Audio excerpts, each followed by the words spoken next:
To us, Hope and Home is, I don't think we probably would have done foster adopt care without Hope and Home. We called all the agencies. They were the ones that actually had someone there and answered the phone. All the staff there at Hope and Home has been wonderful. They could answer all of our questions, and if they couldn't answer them, they found a way to do it.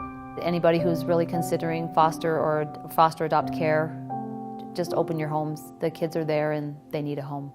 We got certified on Wednesday, and we received a phone call. Actually, Pam received a phone call on Thursday that there was 3 boys available. I called my husband in a panic and I said, "You must get home." And so he came home and sent out an email saying, "My wife had triplets." And there they were, just these beautiful angelic boys. When DHS dropped them off, they were there with a Walmart bag full of clothing for the 3 of them. These kids are just absolutely wonderful. I never saw 3 boys that got along so well and were so well behaved as these 3 kids were. Having not had young children for a while, we had absolutely nothing. My husband's work, his cubicle would be filled up every day with stuff for the kids, and people from church came right away and brought a ton of stuff. I think it went two weeks straight that we'd come home and our back mudroom would be full of clothes and toys and stuff for the boys. Anthony brought a piece of paper home from school when he was in 1st grade, and he said, "Mom, I want to do this drawing contest." And I said, "Okay, let's read it." So I read, and I said, "It's not a drawing contest." I said, "But you can write a book, or you can write a story." I said, "What do you want to write about?" And he said, "I think I want to write about me." And I said, "What do you want to write about you?" He said, "I want kids to know that if they're not with their biological parents, it's okay. That you can be happy." That's where it started. My name is Anthony. I'm 7 years old, and I want to tell you my story. When I was 5 years old, before I came to live with my foster family, I had another home where I lived with my birth mom. I remember this home where there's a lot of fighting. My teeth were rotten and broken apart. Sometimes when my birth mom got mad at me, she would throw me to the floor, and then she would kick me in the stomach. After that, she would put me in the bathtub with all my clothes and filled it all the way to the top with cold water. The next night, a police officer came.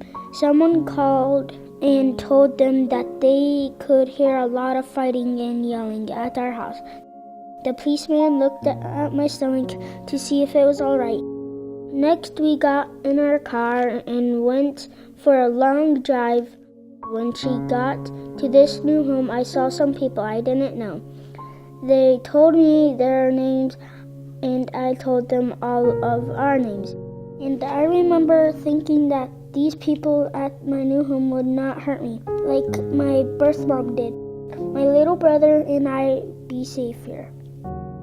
Later, we read some books and did some puzzles together.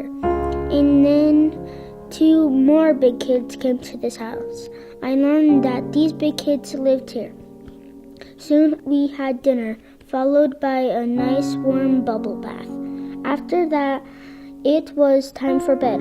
When I was in bed, I was thinking about a lot of things. One of the things I thought, it was nice to be in a soft bed and not on the floor. After about a year of living with this foster family, my new mom and dad talked to my brothers and me about being adopted. On November 1st, 2007, we finally went to see the judge. She asked my little brothers and me if we were happy. We said yes. That's the day we got adopted. I have learned a lot of stuff and forgot a lot of stuff. I know that my family do not hurt each other and that families are forever. When you read the story and to know where he came from, it's tough because, I'm almost 45 years old and I haven't been through half the stuff he's already been through. I just don't know how, by looking at those boys, how somebody could not want to take care of them, how they wouldn't do everything in their power to take care of them and have them with them forever. They're just wonderful kids. The burden's tremendous, but the rewards are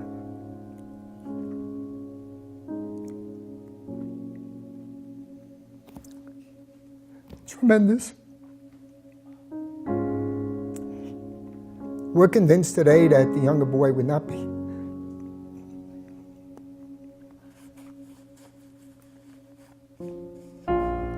He would not be alive if it wasn't for my two kids.